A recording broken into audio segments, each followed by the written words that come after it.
All right, so before I get into today's video, I did want to just quickly acknowledge that yes, I did get this idea from Murphy Napier's weekly reading vlogs. I think it's a good idea. I wanted to do the same thing, or something similar at least, and so I'll be posting weekly reading updates because I'm hoping that will encourage me to read more, because I'll have to answer weekly what I've been reading. So I will link Murphy's channel down below, since she did inspire this idea, so that you can check out her videos as well. So this week I read and finished Tess of the Road by Rachel Hartman. I gave it 5 out of 5 stars. You guys, it is so good. So this was a total cover buy for me and my husband. We just saw this cover in the bookstore. We absolutely loved it. We decided we had to buy it. And when I picked this up, I did not realize that it is actually a spin-off or a sequel series to the author's first books, the Serafina duology. But I do think that this stands on its own. I read it just fine. There are references to what I assume to be what happens in the other books, but I still read it just fine on its own. So basically, in this book, we follow 17-year-old protagonist Tess Dombeg, who is the younger sister of the protagonist of the author's previous series, Serafina. And basically, we don't know exactly what happened, but we know that Tess has done something to disgrace her family, and they won't forgive her for it, and they won't let it go. And Tess has become very bitter, and she's become something of a drunk, and she pushes people away, and there's clearly a lot of hurt going on.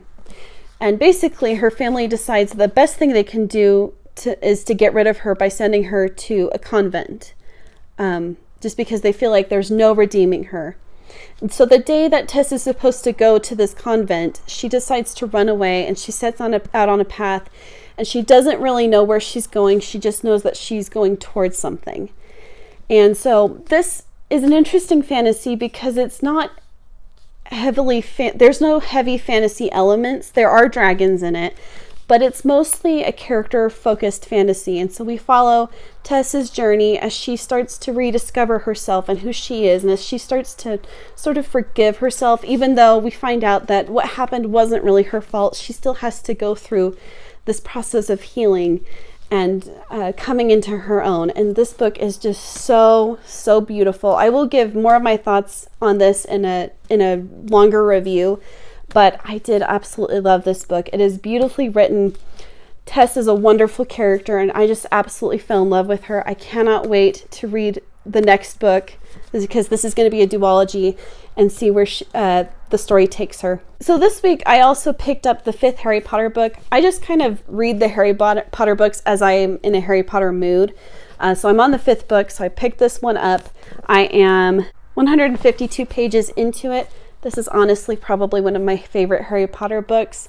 I know a lot of people don't like it because of angsty Harry, but I just love the politics in it. I do love that it goes into Harry's emotional trauma from the previous books. And I think it's really important. I know he can get annoying, very angsty, but I still feel like his reactions are genuine and they're understandable because of everything that he's been through. So I look forward to reading more of this. Who knows if I'll finish it anytime soon. It is quite thick, and I might fall out of my Harry Potter mood, but I do absolutely love this book, and I am looking forward to reading more of it. So the other book that I'm currently reading is Good Omens by Neil Gaiman and Terry Pratchett. I am about 58 pages into it, and it's really good so far. I love the sense of humor in it. I love how quirky it is. Basically what this book is about, it's about the apocalypse, it's about the Antichrist, and really it's about an angel and a demon who have been living on the earth for centuries. The apocalypse is about to happen, and I'm assuming they don't want it to happen, because from what I've read so far, it sounds like they really like living on earth. They really like being able to go out and get sushi or watch movies or listen to music, and they don't want the party to end. So I'm assuming they're going to try to plan to stop it.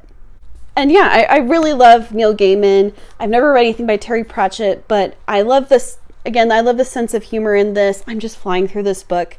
Usually when a book has long sections like this, it takes me what feels like forever, but I'm just absolutely loving it. I think it's hysterical. It's very well written. and I just am enjoying the characters and the story, and I can't wait to see what happens next. So the other book that I'm currently reading, and I'll probably put it down, is the Little House on the Prairie, which is the third book in the Laura Ingalls Wilder Little House on the Prairie series.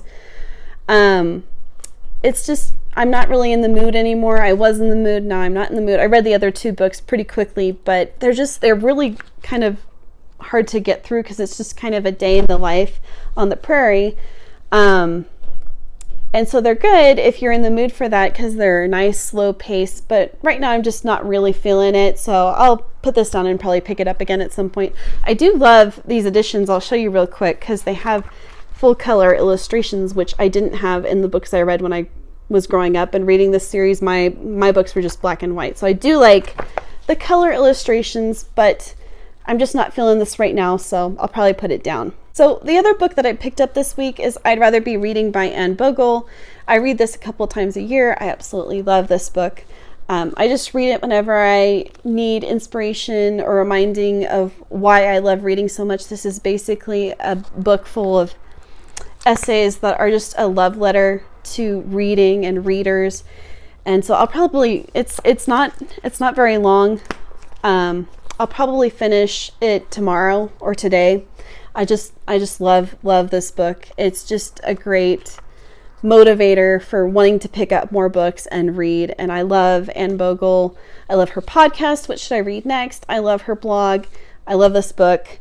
So yeah, I'm really, really excited to be reading this for the second time this year, and probably not the last time this year. So those are the books that I read this week, and I just wanted to show you real quick some of the books that I'm going to be adding to my TBR for next week. So I finished Tess of the Road, which was on my TBR for the Tome Topple Readathon. And if I get to it, Mistborn was the next book on my TBR for that readathon.